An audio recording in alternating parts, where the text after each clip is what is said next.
like such a cool memory to have, like that the artwork and all those things like that. And I see, I actually have topics to pick your brain on later today. Again, because one of the big things in FGCs, and it don't get me wrong, it varies from game to game, but I want to talk about controllers versus fight boxes versus fight sticks. We're going to get into that as we continue on throughout the day because we still have plenty of FGC titles to go through. I mean, that was just day number 1. Well, not even day 1. This is day 2, but that was just game 1 of day 2. And coming up next, we're going to have the 2XKO Grand Finals. Now, this is a game that I actually am very interested in. Again, 2XKO. It's the League of Legends 2D platformer. Cannot wait to get into that. But in the meantime, take a look at what we have for the rest of the day, Zip. Yep, we have 2XKO coming up next. Like you said, the League of Legends fighter. We have Tekken 8. Nothing need more be said. We have Guilty Gear Strive coming up after that. I'm definitely coming back to talk a little bit more about that. More anime fighters for your enjoyment pleasure. Street Fighter 6. Everyone knows about Street Fighter. I don't have to tell you about that one. Splatoon 3 and Madden 26 afterwards following up. And don't forget, at 7 p.m., the All-State Awards. Now, I'm going to be looking forward to the awards because I want to know who, like I said, I want an award. don't get me wrong. I'm pretty sure that I'm not nominated in any category, but like I said, the awards that they have been handing out have been absolutely awesome. Yes. They have been so cool. The belts, the fight box, they gave medals out one year. Again, I want to see what people are going to be holding up at the end of the day, so I'm definitely looking forward to that. And not to mention, we're going to be having a plethora of just great games coming our way. I mean, look what we got treated to game 1 already, just from Blood Goddess and from TX Pate. Such a great fight, the back and forth. There is still more to be had, and I think it's only going to get better. They made me want to go sit down and play Grand Blue. Like I said, I haven't played in a while, and I think when I get home from here, I'm locking in. You guys did it. Thank you, TX Pate and Blood Goddess. And you see, that's how you know that you're having a great tournament. That's how you know you're having a good fight. That's how you know you're at a great event when you're watching the games on stream and you're thinking, okay, it's time for me to lock in. I got to get good. Definitely. Are you going to lock in with me? Oh, what? It depends. What are we locking in on? I could lock in on 2XKO, but for Grand Blue, I'll give it a try, but I already know I'm going to get smoked. I know, just from watching them play, I know that I do not have that particular dog in me, no. You could. That game has simplified controls, right? Like, it's not like, well, yeah, like, it's like 2XKO.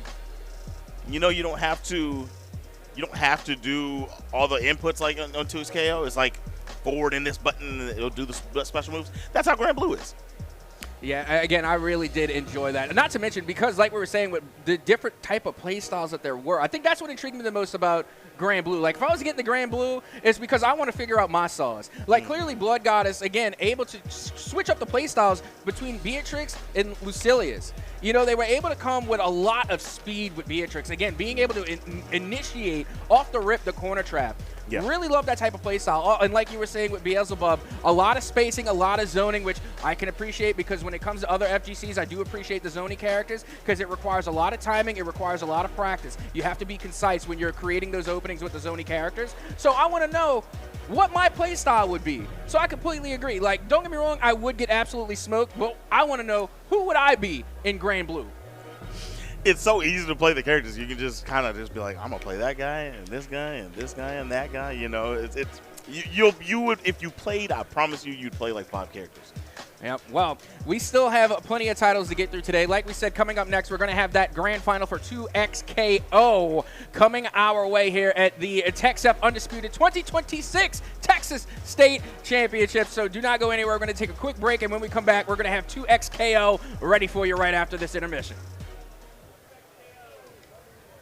My name is Bordy McBoard. Joining alongside me is a rep for iRacing right here, the table lead.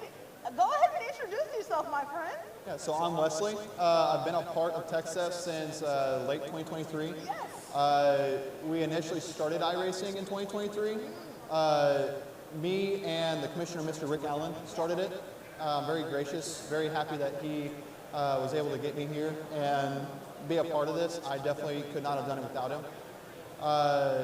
Right now you're at Lime Rock and the Ray F1600, so it's a lighter car. Think of it pretty much as like a super light go-kart. A super light. A large go-kart. You know, even though it's a large go-kart, I'm still having some difficulties controlling this thing. Tell me, do you have any experience utilizing any of these things in real life? Yes, I do. So I grew up being surrounded by dirt track as well as stock car racing. So I've had the opportunity to actually kind of do the reverse, where I had real life racing experience and turn that into sim experience. So taking real life seat time, being able to be in the actual car and being able to turn around, put that into sim time has helped me do that. Not a lot of those, hopefully, in your life. Yeah. I was not only a high school racer, I was able to turn this high school sim racing into collegiate sim racing, being one of the first in the state of Texas to be a official collegiate iRacing athlete. So I am on scholarship with the Texas A&M University of Texarkana solely to drive the collegiate eNASCAR drive, like stock cars. So I get to just sit there and turn left for a few hours instead of just going left and right. All lefts, no brakes, correct? Yeah, all lefts, no brakes. Usually the throttle's all the way down, mash to the floor. Yeah. And you're just hoping that you can make the turn. If you see me right here, I'm hoping I can make some of these turns. Sometimes it goes well, sometimes not as much. Tell me, how close is this to real life here? Because I feel like I'm having a difficult time. I can only imagine what it is when you're actually behind the cockpit.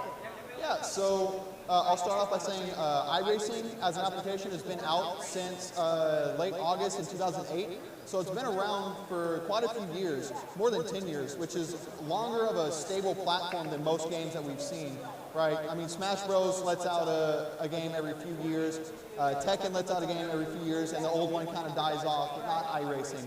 iRacing is known as the most realistic sim racing platform in the world. There's hundreds of sim titles, but none has ever came close to touching iRacing. It is the most realistic application I have ever seen in my life.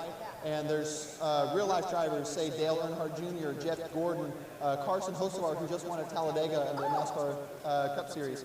Not even just them, but Lewis Hamilton in the Formula One, Lando Norris, and even Max Verstappen. All three of those Formula One drivers avidly use iRacing. So it's not only the most realistic, but it's also the most heavily relied upon.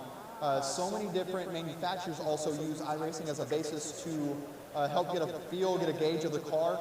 So say the track's too wet to drive on in real life. A lot of the times, yeah, you'll just hop in the sim, you'll take the virtual car out, your virtual wheel, and unlike real life where you would probably wreck a car, you can just hit the reset button, right, and just kind of go back to the pit lane like you were just doing there. Probably. You didn't have to call me out like that, huh? Yeah, you'll have to avoid paying thousands of dollars to repair the car versus real life. If you just break an axle, overcooking it into the corner, you're going to have to spend quite an amount of money to replace that versus iRacing. You just hit that restart button, you get back in the sim, and now you're back to racing without much of a problem.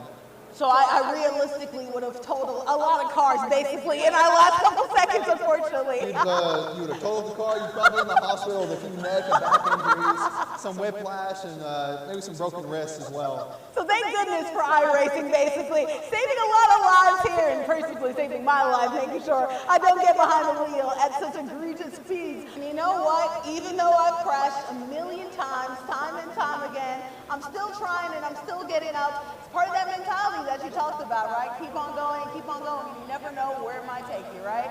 Hey, you finished the lap. I finished the lap. Hey, and you know what? That's good enough for me. We're going to go ahead and end with a bang, unfortunately. That's a celebratory bang. A celebratory bang is that. Thank you so much for the Absolutely. interview, and thank you so much for the advice. I hope I did an okay job at it. Next interviewee coming up, we got another twofer. All right. We're going to start here. What's your name, good sir? Lake Travis ISD. My name is Jackson King, Lake Travis ISD. Lake Travis. What's it like living in Lake Travis? Oh man, it's beautiful, man. I love it there. Right on. Wait, Lake Travis, that's outside of Austin, yeah? Yeah, just outside. I'm an Austinite myself, yeah, so I know what you guys are talking about. Over where the rich people live. I got you. All right, so what game do you guys play? We play Marvel Rivals. Marvel Rivals, okay. Yes, sir, Marvel Rivals, same here. what character do you main and what do you do for your team? So I'm a Groot, I'm a tank, so I'm the main tank, so I'm going to go and like protect all my boys. Okay, gotcha. What about yourself? I'm a Daredevil OTP. I only play Daredevil. Only Daredevil? Yeah, the only character I play. That's mad corny, man. I ain't gonna lie to you. No, so, okay. Before Daredevil came out, who did you play before that? Daredevil. How did you play Daredevil when he wasn't out? I didn't play the game. It was only Daredevil. Oh, okay, I got you. What about yourself? Yeah, I'm a Groot one trick pony. Please do not ban Groot. Everyone out there, do not ban Groot. Okay, I will not be able to play anything else. Yeah, zoom in. Do not ban Groot, please. Okay, so first off, I think he's lying. I feel like he has another character. And second off, if he doesn't, I think it was a bad idea for them to do the interview because they both just gave away their secret sauce. All right, guys, we're going to go to our next post. Thank you guys for coming out. Thank you, man. What's going on, everybody? I am here with a special guest. We have the champion from last year, Capcom, man. How you doing? Doing pretty good. Right on, right on. So, you said that you guys just finished with pool play for Street Fighter 6, correct? Yeah, we did. How was your run? It was pretty good. I went against a lot of good opponents that are playing a lot of controls, which I'm definitely glad of because I want people to get into these games, especially because Street Fighter 6 is a very volatile game at a high level, but I'm glad they're able to find a place at a low level to play better. Yeah, no, for sure. Like, I think that Mario controls is sometimes at the highest level, it's kind of like, you know Chris G? Yeah, I saw him try to beat Punk on Grand Finals. One button super is definitely pretty much. It is, right? But there's certain ways to kind of make it. What's going on, Valditorian? Yes, sir. What's going on, man? Are you're one of the Rivals players, yeah? Sir, We were watching that game earlier together. it was a great game. It was a great game. Very excited. Are you going to be able to handle that whenever you guys have to play them? Oh, yeah. I look forward to playing already. I've been very excited, but we're pool 8, so we waited a very long time. Have you guys been able to get any warm-ups to keep yourself hot and ready to play? No, not since last week before we traveled over here, but we're ready. We're definitely ready. I love that. I love how confident everybody we've talked to is. You have to have that type of confidence to go into the games and do your thing. So now I know you're the valedictorian, right? But on your team, are you the captain? No, one of our other guys is the captain, but I help him coach out with he's the salutatorian is our captain of our team. But yeah, we both help each other out, and we have great coordination with our team. And we look forward to playing. What role do you play for your team? DPS, I'm the main DPS player. Oh, that's that hard carry stuff. I love that. Good stuff, good stuff. What's your main DPS? My main DPS, wow, I have like 20 lords. Yeah, I have like 20 lords. You know, I like playing the game, it's really fun. So, I flex every role. Flex every role. That's what you need from your valedictorian, right? You need him to be able to do everything to bring it home for the squad. As a squad, y'all, we're going to do this. All y'all are all the same team, right? On the count of 3, I want y'all to yell y'all's team name. All right? 1, 2, 3. Experience just exactly what is happening here on the floor. Obviously, you see the action that's happening up on the stage. Plenty of games happening on the main stage, but off the main stage, there's still plenty of events and plenty of action here. So let's walk through and see just exactly what else we're missing here, or what else is happening here that you at home won't be able to see, at least immediately, but maybe in the future, you can see. Let's walk through and see. Obviously, as we walk through, our first thing that we see are Fortnite cameras, right? Obviously, some of these gamers practicing their dance moves, their emo reels, obviously you have to flex. But also, too, cranking 90s, getting and making sure that they're getting everything that they need in order to make sure that they crush it in Fortnite. That's coming up a little bit later in action. Right here, you're seeing live gameplay, right? Spectators happening. I believe this is practice that's happening. Look at this right here. Formation of walls going crazy. As you see right there, live match. About to see where that enemy is. Can't quite get to it. Let's see if they're able to get to it. Close damage, not quite. Walls being built all over the place. A battle of the wall building right now, bullseye. We'll see what happens. Victory is secure. Let's shout out Fortnite action. We're going to be seeing that on the main stage a little bit later on, but great job to those gamers. They're going ahead, cranking those 90s, and making sure that they're building the walls, finding those cubby holes,